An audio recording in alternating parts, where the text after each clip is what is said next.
To be the first, ser la primera. I mean, my name is Genesis, yo soy el principio.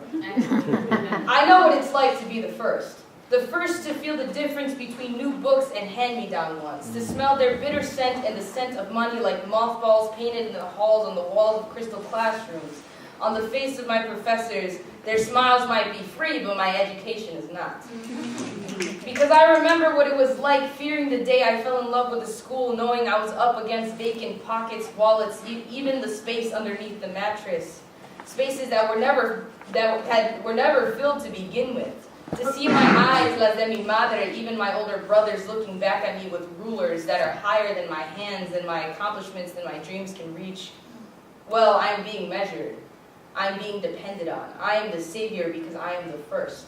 My foot is barely halfway through the door and I need to somehow bring my blood, mi familia, to the other side, mientras derramo mi sudor on the unknown terrain of a college campus. Tufts, mija, ¿qué es Tufts? Boston is muy lejos. Boston is too far. Quédate aquí conmigo.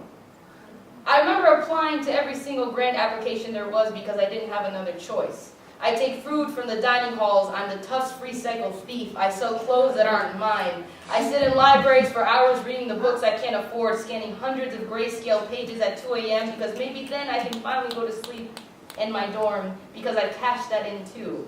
I take the train to Providence whenever my family needs me, riding with food money, eating with tuition money, studying with life money, living with no money. Yes. There are people here that I do not know, that do not understand why I have every single one of my belongings with me in my dorm. My living situation is complicated.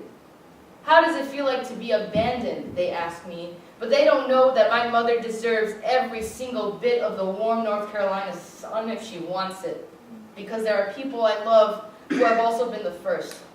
Like my mother, the first to withstand the shit this country sells on a pretty stick that is bound to break as soon as it touches your hopeful hands. Carlos, the first in my family to be a dad despite the terrible relationship he has with ours. Jason, the first to make it semi-pro, playing football, the first love of his life despite broken legs, broken promises, his broken child heart. And Hugo, the first to have a speech impediment, but also the first to make us question the privilege we have in simply being able to express yourself how you want and when you want. I know what it's like to be the first, yes, but not without the first who were before me. I may experience the struggles of draining academia, but I have not been the first to deal with the heavy hand of the real world. Thank you.